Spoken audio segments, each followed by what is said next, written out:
Hocker, Olympic champion.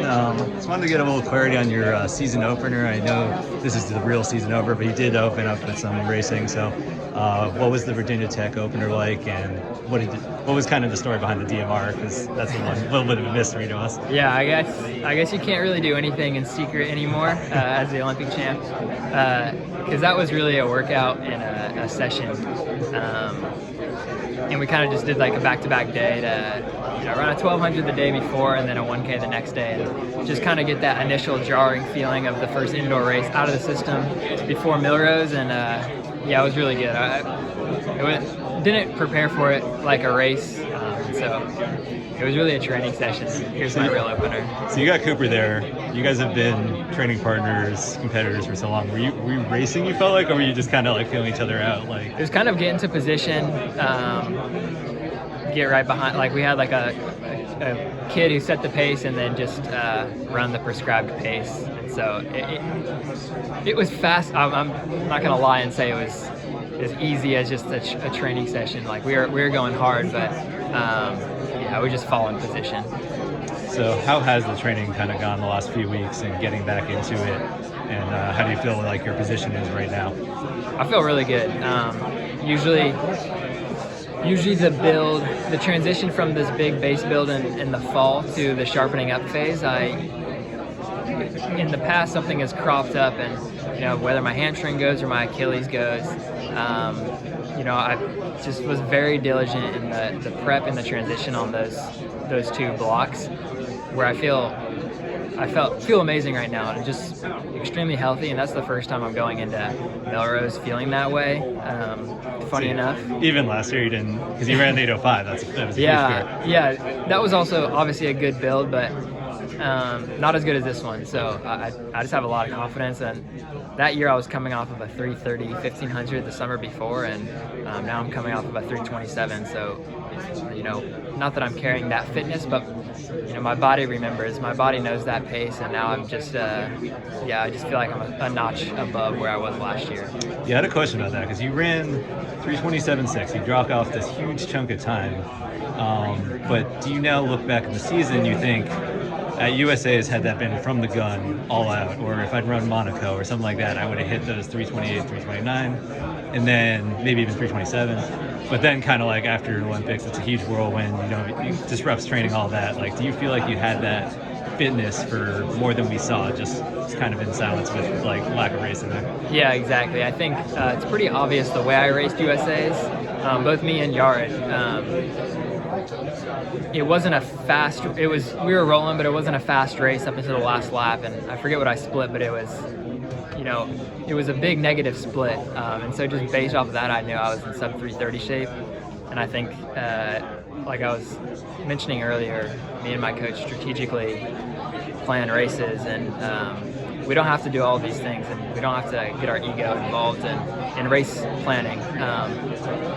And so that's all I needed to know, that I was in sub 3:30 shape, and I think on paper it looks like a massive jump, but I think that 3:30 on the day of USA's is equivalent to a 3:29, 3:28 high maybe, and so and that was pretty obvious because what both me and Yared ended up running. So yeah, it was a big jump on paper, not as much in my mind. As far as this Millrose 3K, I mean, Grant's already said he wants it to be fast. Have you had any input on the pace with Ray or anyone else, or do you have any expectations or hopes for what you come through in a mile, let's say? Yeah, I mean, I think it's going to be on pace for sub 7:30, and I think that's well within my range right now, and so I'm feeling really, really good going into it. And I know, like Grant was saying, he wants to hammer it, and so do I. So I'm really ready to just get rolling and test myself at a little bit of an over distance. Obviously I run the 5K as well, but the 1500 is my true comfort zone. So I get to test myself a little bit here, and I'm excited to have 5 and 10K bronze medalists in there with me. Yeah, and outdoors, I mean, you're going to be doing a lot more under distance with these 800s at Grand Slam track. So I'm wondering, are you still kind of keeping the 5K as an option for USA's and World Team in general? Yeah, 100%. 5K 15 double still a plan currently. and I'm obviously going to race at least 4 800s this year. But I think anything that pushes me outside my comfort zone is just going to help me grow. And I think I can get faster. I think I can get better foot speed. And I think if I improve that, that's just going to be hell for everyone else. And with my 5K prep and training this year, I think it's really going to be the perfect balance. And do you have any concrete goals with the 800, like a time you'd love to hit, or anything like that? It's hard to say. I haven't really run all out.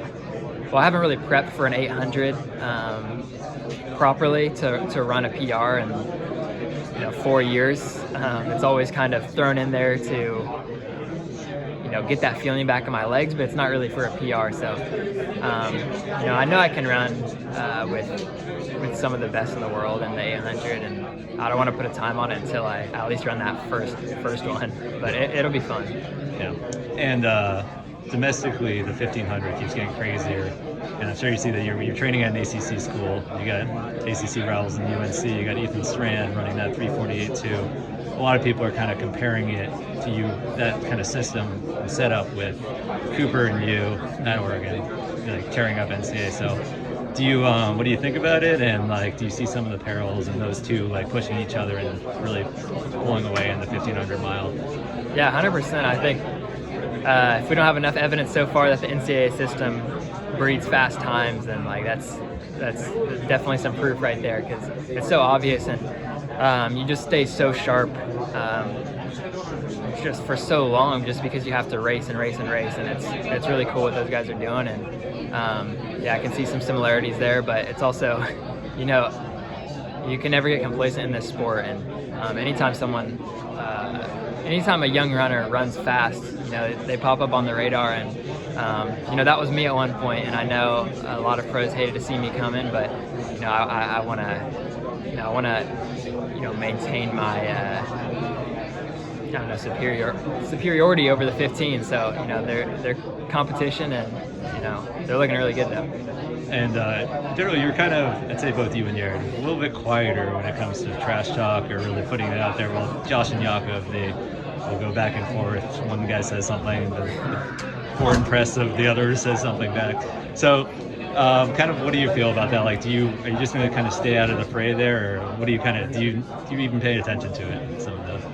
Yeah, I mean, I try to stay focused on my goals, and like I said, I have no doubt in what I'm doing, and so as far as I know, no one's really coming at me. But I get it. It's sport and it's competition. But all I can say is with their kind of back and forth, it's easy to keep a chip on my shoulder and know that the 1500 is so competitive, and that I want to keep shutting some people up. And rest of the indoor season, what's kind of the plan? What are you thinking?